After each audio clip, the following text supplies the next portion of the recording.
Hi friends, ಎಲ್ಲರಿಗೂ ನಮಸ್ಕಾರ. ನಂದಿನಿ ಕಿಚನ್ಗೆ ಸ್ವಾಗತ.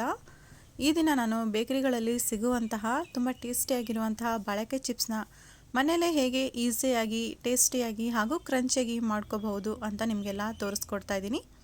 ವಿಡಿಯೋ ಇಷ್ಟ ಆದರೆ ಪ್ಲೀಸ್ ಒಂದು ಲೈಕ್ ಮಾಡೋದನ್ನು ಮಾತ್ರ ಮರಿಬೇಡಿ. ವಿಡಿಯೋನ ಸ್ಕಿಪ್ ಮಾಡದೆ ಪೂರ್ತಿಯಾಗಿ ನೋಡಿ.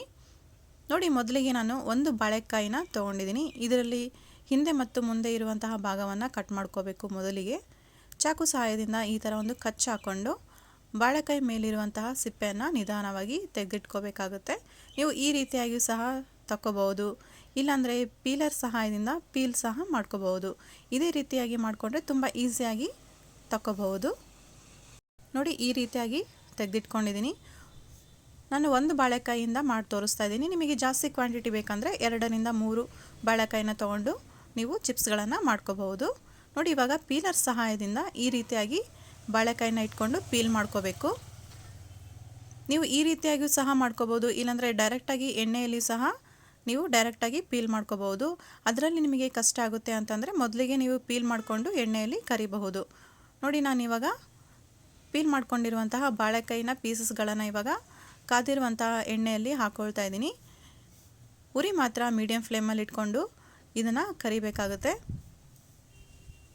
ತುಂಬ ಹೈ ಫ್ಲೇಮಲ್ಲಿ ಇದನ್ನು ಫ್ರೈ ಮಾಡ್ಕೋಬಾರ್ದು, ಬೇಗ ಹೊತ್ತೋಗ್ಬಿಡುತ್ತೆ, ಒಳಗಡೆ ಹಾಗೆ ಹಸಿಯಾಗಿ ಉಳ್ಕೊಂಡ್ಬಿಡುತ್ತೆ. ಹಾಗಾಗಿ ನಾವು ಮೀಡಿಯಮ್ ಫ್ಲೇಮಲ್ಲಿ ಇಟ್ಕೊಂಡು ನಿಧಾನವಾಗಿ ಇವನ್ನ ಫ್ರೈ ಮಾಡ್ಕೋಬೇಕು. ನೋಡಿ, ಇವಾಗ ಬಬಲ್ಸ್ ಎಲ್ಲ ತುಂಬ ಇದೆ. ಈ ಬಬಲ್ಸ್ ಎಲ್ಲ ನಿಧಾನವಾಗಿ ಕಡಿಮೆ ಆಗ್ತಾ ಬರುತ್ತೆ. ಅಲ್ಲಿವರೆಗೆ ಇದನ್ನು ನಾವು ಫ್ರೈ ಮಾಡ್ಕೋಬೇಕು. ಹಾಗೆ ಕೈ ಬಿಡಬಾರ್ದು ಫ್ರೆಂಡ್ಸ್. ಆ ಕಡೆ ಈ ಕಡೆ ತಿರುಗಿಸ್ಕೊತ ಹಿಂದೆ ಮುಂದ್ಗಡೆ ನಾವು ಚೆನ್ನಾಗಿ ಫ್ರೈ ಮಾಡ್ಕೋಬೇಕು. ಈ ಥರ ಫ್ರೈ ಮಾಡ್ಕೋಬೇಕಾದ್ರೆ ನೀವು ಉಪ್ಪು ಮತ್ತು ಅರಿಶಿಣದ ನೀರನ್ನು ಮಿಕ್ಸ್ ಮಾಡಿಕೊಂಡು ಈ ಸ್ಟೇಜಲ್ಲೇ ನೀವು ಎಣ್ಣೆಯಲ್ಲಿ ಹಾಕೋಬಹುದು. ಆ ರೀತಿ ಹಾಕ್ಕೊಂಡ್ರೆ ಸಿಡಿಯುತ್ತೆ ಅನ್ನೋ ಭಯ ಆದರೆ ಇದನ್ನೆಲ್ಲ ಫ್ರೈ ಮಾಡ್ಕೊಂಡು ಆದಮೇಲೆ ನೀವು ಪ್ಲೇಟಲ್ಲಿ ತೆಗೆದಿಟ್ಕೊಂಡಾದಮೇಲೆ ಮೇಲ್ಗಡೆ ಚಾಟ್ ಮಸಾಲ, ಖಾರದ ಪುಡಿ ಹಾಗೆ ನೀವು ಉದುರಿಸ್ಕೊಂಡು ಸಹ ಮಾಡ್ಕೋಬೋದು. ನಿಮಗೆ ಯಾವ ರೀತಿಯಲ್ಲಿ ಇಷ್ಟ ಆಗುತ್ತೋ ಆ ರೀತಿಯಲ್ಲಿ ನೀವು ಮಾಡ್ಕೋಬಹುದು. ನೋಡಿ, ಇವಾಗ ಚೆನ್ನಾಗಿ ಫ್ರೈ ಆಗಿದೆ, ಬಬಲ್ಸ್ ಎಲ್ಲ ಕಡಿಮೆ ಆಗಿದೆ. ಇವಾಗ ಇದನ್ನು ಎಣ್ಣೆಯಿಂದ ತೆಗೆದಿಟ್ಕೊಳ್ಳೋಣ. ತುಂಬ ಈಸಿಯಾಗಿರುವಂತಹ ಪ್ರೊಸೀಜರ್ ಇದು. ಮಕ್ಕಳಿಗೆ ತುಂಬ ಇಷ್ಟ ಆಗುತ್ತೆ ಮನೆಯಲ್ಲೇ ಮಾಡಿಕೊಡೋದ್ರಿಂದ. ನೋಡಿದ್ರಲ್ಲ, ಇವಾಗ ಎಣ್ಣೆಯಿಂದ ತೆಗೆದಿಟ್ಕೊಳ್ತಾ ಇದ್ದೀನಿ. ಈ ಬಾಳೆಕಾಯಿ ಚಿಪ್ಸ್ ಎಣ್ಣೆನೂ ಸಹ ಜಾಸ್ತಿ ಹೀರ್ಕೊಳ್ಳೋದಿಲ್ಲ, ಹಾಗಾಗಿ ಮನೆಯಲ್ಲೇ ತುಂಬ ಈಸಿಯಾಗಿ ಮಾಡ್ಕೋಬಹುದು. ನೋಡಿ, ಇವಾಗ ಉಳಿದಿರುವಂತಹ ಬಾಳೆಕಾಯಿ ಪೀಸಸ್ಗಳನ್ನು ಇವಾಗ ಎಣ್ಣೆಯಲ್ಲಿ ಹಾಕ್ಕೊಂಡು ಮೀಡಿಯಮ್ ಫ್ಲೇಮಲ್ಲಿ ಇಟ್ಕೊಂಡು ನಾವು ಇದನ್ನು ನಿಧಾನವಾಗಿ ಫ್ರೈ ಮಾಡ್ಕೋಬೇಕು. ನೋಡಿ ಫ್ರೆಂಡ್ಸ್, ಎಲ್ಲ ನಾನು ಫ್ರೈ ಮಾಡಿಕೊಂಡು ಪ್ಲೇಟಲ್ಲಿ ಎತ್ತಿಟ್ಕೊಂಡಿದ್ದೀನಿ. ಒಂದು ಬಾಳೆಕಾಯಿಂದ ತುಂಬ ಕ್ವಾಂಟಿಟಿ ಬಾಳೆಕಾಯಿ ಚಿಪ್ಸ್ಗಳು ರೆಡಿಯಾಗಿದೆ. ಇದಕ್ಕೆ ನಾನು ಮೇಲ್ಗಡೆಯಿಂದ ಚಾಟ್ ಮಸಾಲವನ್ನು ಸ್ಪ್ರಿಂಕಲ್ ಮಾಡ್ತಾಯಿದ್ದೀನಿ. ಹಾಗೆ ನೀವು ಸ್ಪೈಸಿಯಾಗಿ ಇರಬೇಕು ಅಂತಂದರೆ ಸ್ವಲ್ಪ ಖಾರದ ಪುಡಿಯನ್ನು ಸಹ ನೀವು ಮೇಲ್ಗಡೆ ಸ್ಪ್ರಿಂಕಲ್ ಮಾಡ್ಕೋಬಹುದು.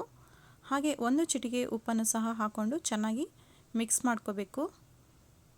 ಎಲ್ಲ ಪೀಸಸ್ಗಳಿಗೆ ಚೆನ್ನಾಗಿ ಹಿಡಿಬೇಕು. ಖಾರ, ಹುಳಿ, ಉಪ್ಪು ಚೆನ್ನಾಗಿ ಮಿಕ್ಸ್ ಮಾಡ್ಕೊಂಡ್ರೆ ಆಯಿತು. ತುಂಬ ಟೇಸ್ಟಿಯಾಗಿರುವಂತಹ ಹಾಗೂ ಕ್ರಂಚಿಯಾಗಿರುವಂತಹ ಬಾಳೆಕಾಯಿ ಚಿಪ್ಸ್ ರೆಡಿಯಾಗಿದೆ. ಈ ಸ್ನ್ಯಾಕ್ಸ್ ರೆಸಿಪಿ ನೀವೆಲ್ಲ ಇಷ್ಟಪಟ್ಟಿದ್ದೀರಾ ಅಂತ ತಿಳ್ಕೊತೀನಿ. ಇಷ್ಟ ಆದರೆ ಪ್ಲೀಸ್ ಒಂದು ಲೈಕ್ ಮಾಡಿ, ಶೇರ್ ಮಾಡಿ ಹಾಗೂ ಕಮೆಂಟ್ಸ್ ಮಾಡಿ. ಇನ್ನು ಯಾರೆಲ್ಲ ಸಬ್ಸ್ಕ್ರೈಬ್ ಆಗಿಲ್ಲ, ಸಬ್ಸ್ಕ್ರೈಬ್ ಆಗಿ. Thank you.